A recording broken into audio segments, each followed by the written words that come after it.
It's not an accident that the axiomatic Western individual is someone who was unfairly nailed to a cross and tortured. It's like, yes, right, exactly. So what do you do about that?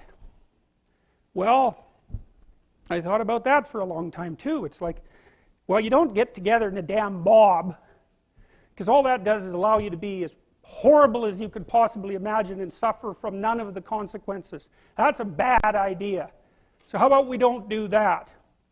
Well, there's a deep idea in the West too. It's like, pick up your damn suffering and bear it and try to be a good person so you don't make it worse. Well, that's a truth. You know, I read a lot about the terrible things that people have done to each other. You just cannot even imagine it. It's so awful. So you don't want to be someone like that. Now, do you have a reason to be? Yes. You have lots of reasons to be. God, there's reasons to be resentful about your existence. Everyone you know is going to die. You know, you too.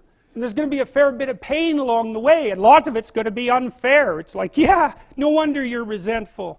It's like, act it out and see what happens. You make everything you're complaining about infinitely worse. There's this idea that hell is a bottomless pit, and that's because no matter how bad it is, some stupid son of a bitch like you could figure out a way to make it a lot worse. So you think, well, what do you do about that? Well, you accept it. That's what life is like. It's suffering.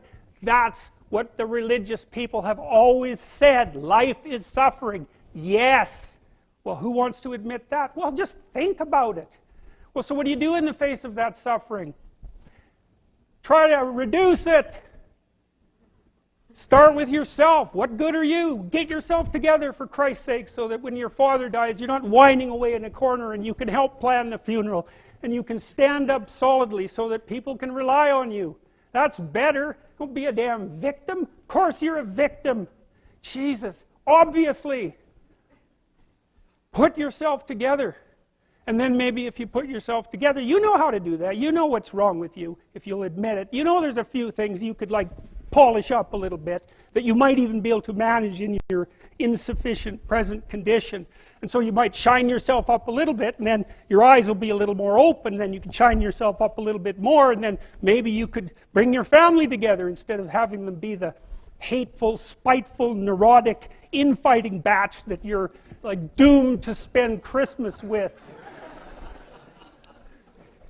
So then you fix yourself up a little bit, kind of humbly, because, you know, God, you're a fixer-upper if there ever was one. And then you got to figure out, well, can you figure out how to make peace with your idiot brother? And probably not, because he's just as dumb as you, so how the hell are you going to manage that? And so then maybe you get somewhere that way, and your family's sort of functioning, and you find out, well, that kind of relieved a little bit of suffering, although it reduced the opportunities for spiteful revenge, and that's kind of a pain in the neck. And so then you get your family together a little bit, and you're a little clued in then, at least a bit, because you've done something difficult that's actually difficult. You're a little wiser, and so then maybe you could put a tentative finger out beyond the family and try to change some little thing without wrecking it. It's like, our society is complex, and we teach our students that they could just fix it. It's like, go fix a military helicopter and see how far you get with that. It's like, what are you going to do? You're like a chimp with a wrench. Whack! Oh, look, it's better. It's like, no, it's not better. Things are complicated, and to fix things is really hard. And you have to be like a golden tool to fix things, and you're not. So, and that's the other message of the West. It's like, how do you overcome the suffering of life? And I'm not saying it's only the message of the West. How do you overcome the suffering of life? Is be a better person. That's how you do it. Well, that's hard. It takes responsibility. And I think, you know, if you said to someone, you want to have a meaningful life? Everything you do matters. That's the definition of a meaningful life. But everything you do matters. So you're going to have to carry that with you.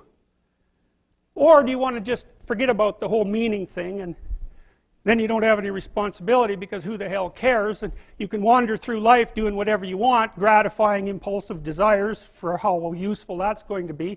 And You're stuck in meaninglessness, but you don't have any responsibility. Which one do you want? Well, ask yourself, which one are you pursuing? And you'll find very rapidly that it isn't the majority of your soul that's pursuing the whole meaning thing, because, well, look what you have to do that. You have to take on the fact that life is suffering. You have to put yourself together in the face of that. Well, that's hard. Christ, it's amazing people can even do it. I'm stunned every day when I go outside and it isn't a riot with everything burning.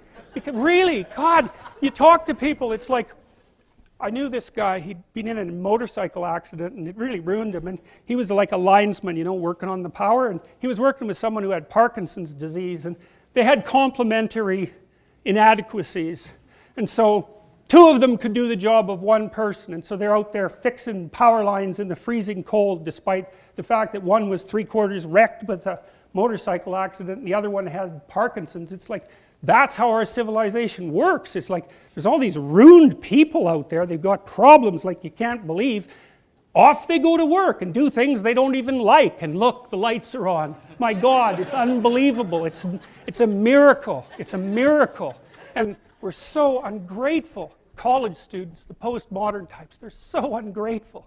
You know, they don't know that they're surrounded by just a bloody miracle. It's a miracle that all this stuff works. That all you crazy chimpanzees that don't know each other can sit in the same room for 2 hours sweltering away without tearing each other apart, because that's what chimps do.